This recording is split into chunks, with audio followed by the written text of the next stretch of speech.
This 2-month boy, battling with feeding difficulties, fever and fast breathing since his birth, is causing his parents sleepless nights as they ponder over the cost of his treatment overseas.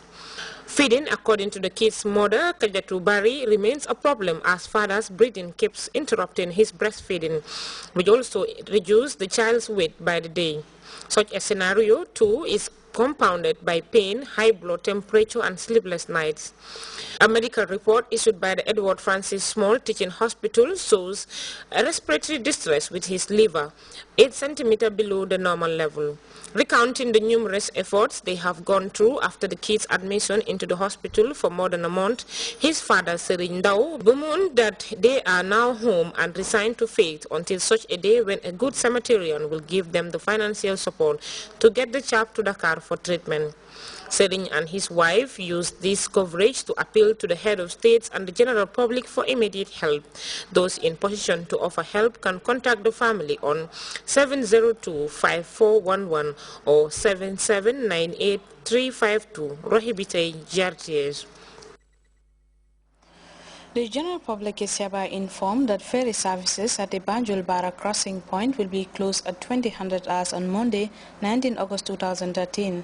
A media release from the Gambia Ferry Services Management Company Limited says this disruption of ferry services is to enable the contractors complete the civil works around the Banjul terminal landing areas. Normal service, according to the dispatch, will resume on Tuesday, 28 August 2013 and 700 hours. Time now to take our first break. We'll be right back.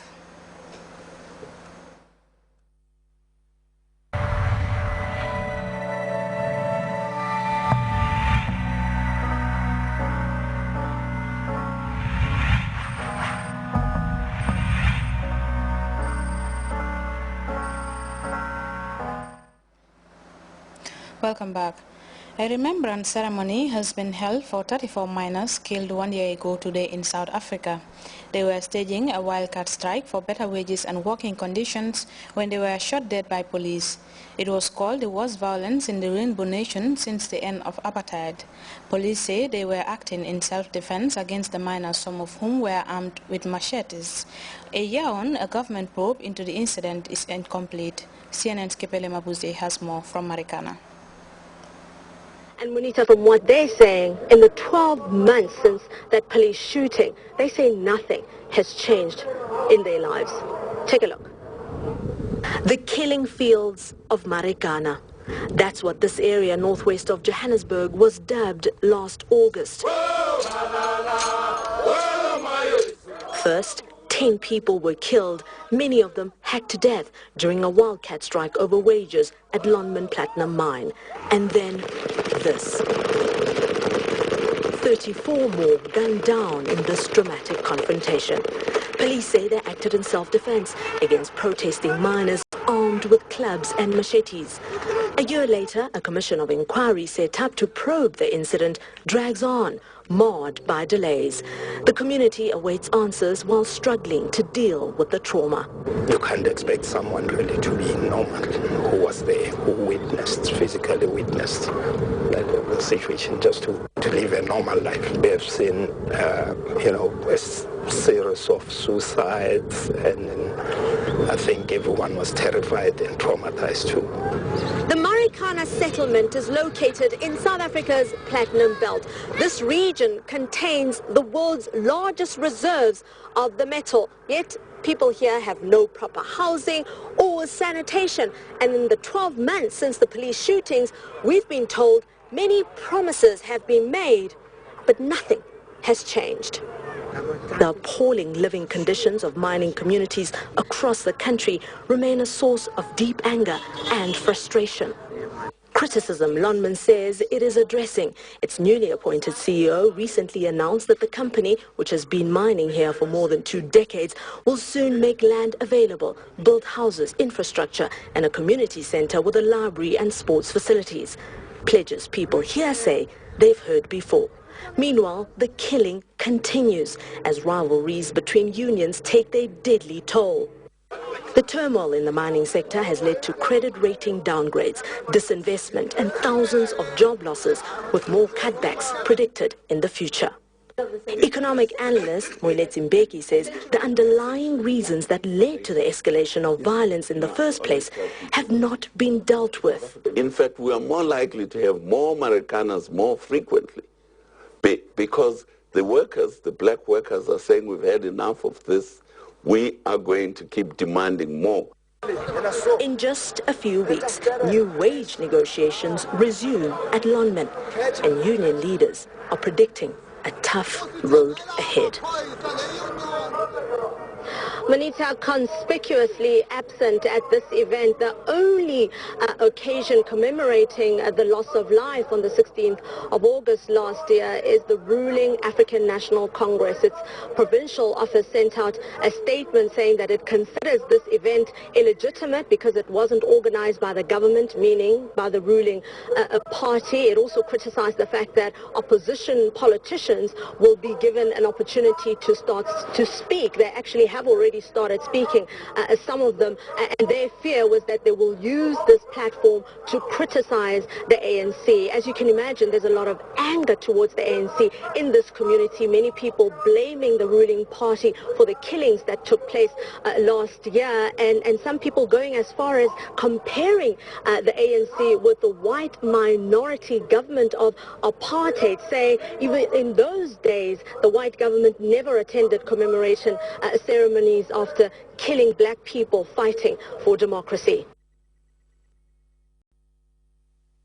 Barack Obama has stopped short of quoting $1.5 billion in annual aid to Egypt, but he has cancelled next month's joint military exercises with the Egyptian army.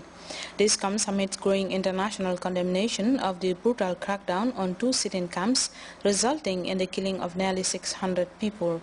Morsi supporters, as we hear in this report, are poised to embark on potentially dangerous mass demonstrations throughout Egypt, dubbed the Day of Rage.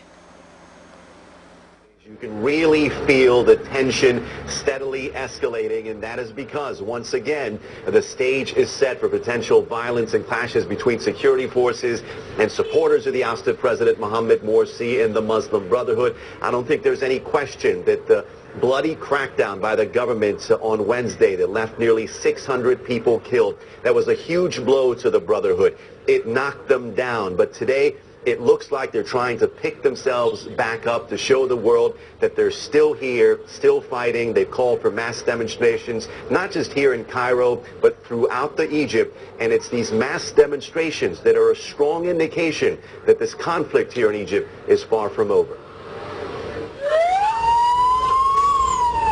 A government building in Cairo stormed and set on fire. Dozens of churches throughout Egypt attacked and torched. For Islamist supporters of ousted President Mohammed Morsi, a nationwide attack on state buildings and Christian targets appears to be payback for Wednesday's ruthless government crackdown that crushed their 6-week-long sit-in demonstration against Egypt's military-backed interim leadership.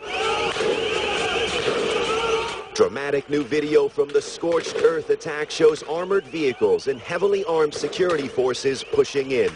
Protesters armed only with rocks are no match. Several are gunned down. The ferocious crackdown killed hundreds, injured thousands, and turned a Cairo mosque into a makeshift morgue where outraged and grief-stricken families mourned in disbelief. The bloodshed sparked condemnation around the world. President Obama stopped short of cutting $1.5 billion in annual aid to Egypt, a critical U.S. ally, but he canceled next month's joint military exercises with the Egyptian army and delivered a sharp rebuke. But while we want to sustain our relationship with Egypt, our traditional cooperation cannot continue as usual when civilians are being killed in the streets. Egypt's leaders continue to defend the crackdown as a necessary step to stabilize the nation and transition into democracy. But Egypt remains dangerously divided, and Morsi's Islamist backers seem as outraged as ever, promising more protest on a Friday they're calling a day of rage. Back live here in Cairo, where pro-Morsi demonstrators are slowly filling the streets. Security forces are deployed in major intersections and squares as well. Several hours ago, the Muslim Brotherhood released a statement reiterating their position that these demonstrations are peaceful. In part, that statement read, "Our revolution is peaceful. We will continue to mobilize people to take to the streets without resorting to violence. Violence is not